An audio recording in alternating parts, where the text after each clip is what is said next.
Hey folks, it is Vince the Evil DM, and welcome back to another episode of Railguns and Dragons. We're back with another episode, obviously. We're talking about another class or classes in the Adventures in the High Seas book, Book 3 of First Edition Palladium Fantasy. I know some people have asked why I'm doing First Edition Fantasy and why I do the older editions of Palladium. These are the things that I mostly played when I was younger, things that I'm playing, continuing to play. I do have some of the newer books, but my knowledge is mostly in the older Palladium stuff pre the update when they just made everything all into riffs. So I like to explore that because of the old school feel and show everybody it's still worth playing out there. Now, anyway, let's get over into the book here and talk a little bit about Adventures on the High Seas. If we flip to page 23, we'll talk about the bard and the actor. So the bard, the actor, and the musician, which is kind of a subclass of these, are essentially one giant class that they give you a couple options for, and the skills are based on what you're doing. I have a player in my campaign right now that is playing an actor. And going over a bard, usually you would think is a minstrel who spins tales and verses and poems and sings and speaks and does magical stuff through singing. Well, not really. This type of bard does that. So this bard is more of just a traveling minstrel, and that's really it. And he has some certain skills that reflect that as well. The actor, on the other hand, is a teller of tales, is a weaver, a spinner of weaving stories, a con man, a conniver, someone that could, a snake oil salesman, someone that can get on the side of you and you wouldn't realize it because they're there to talk around.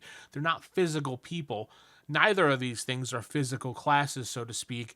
They are meant as secondary, supportive, or I guess the face of the group, so to speak, when we're playing these type of things.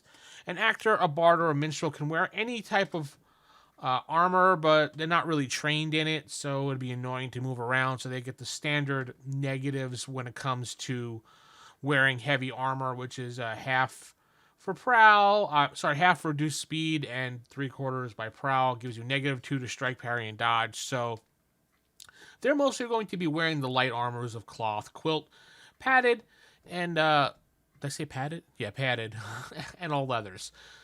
So that's usually what they're going to wear. Weapons, they're really not men of arms, so they're not really trained in everything, but they're not helpless. So you can take what's available to you, and there is a list of on the next page.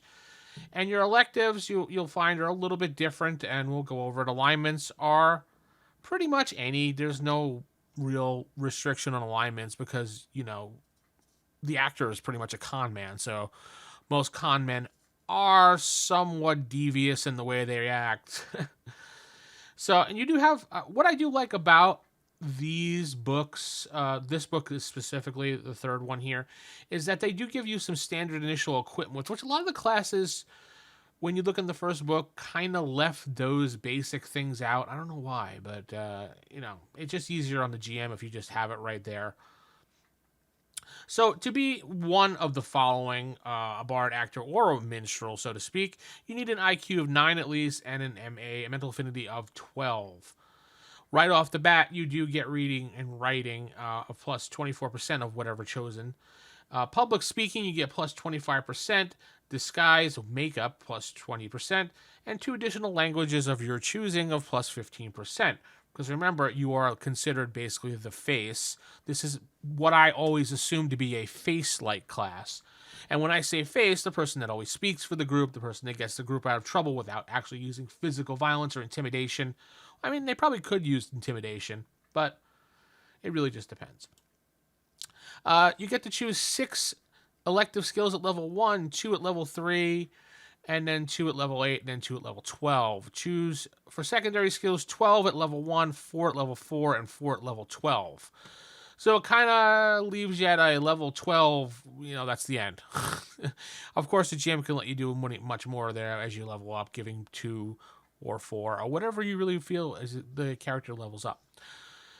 Your elective skills is an interesting list. It gives you forgery, which is something interesting to look into. Because I would think, as a con man, maybe a bard, not so much a minstrel, you would have forgery because you want to write things and forge documents for people or for yourself to prove you.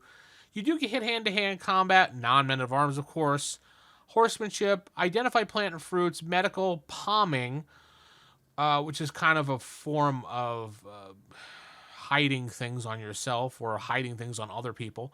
Pickpockets, locate secret compartments and doors, which does come in handy. It's a thief-like skill. Scale walls, trap, skin, small animals, and then your weapons proficiency selections. Pretty limited. Blunt, knife, staff, short sword, large sword, small shield, crossbow, spears, forks, and slings. They do make a note of saying, for secondary skills, choose any, old and new, but the following have bonuses and regardless of what you pick. The original skills, they do reference the original Palladium fantasy book, so you would need that, much like any books from any source book of any game. They do reference the original book and don't put it in here. So you do need the original book. When you do pick, cook, and dance, and demon lore, and fairy lore, and mathematics, racial histories, which is another interesting one, imitate voices. I don't think I've ever had any players actually successfully use imitate voices in one of my campaigns, and most of the time people forget about it or don't even pick it. Ventriloquism, to be honest, that's not another one I've never really seen many people use at all. Another one they kind of forget. Speak additional languages, yeah, most people pick those. Sing, you get an extra 15% if you're a bard or a minstrel. Play string instrument, play wind instrument. Not many people take that unless they're going to be a bard, or maybe a traveling minstrel. Tailor, I always found to come in handy, and in my campaigns, I've used Tailor to help give a bonus to repairing light armor, such as cloth, quilt, things like that. So when the player has that, they can fix their own armor with a bonus, as long as they have the materials in my campaign. And mathematics.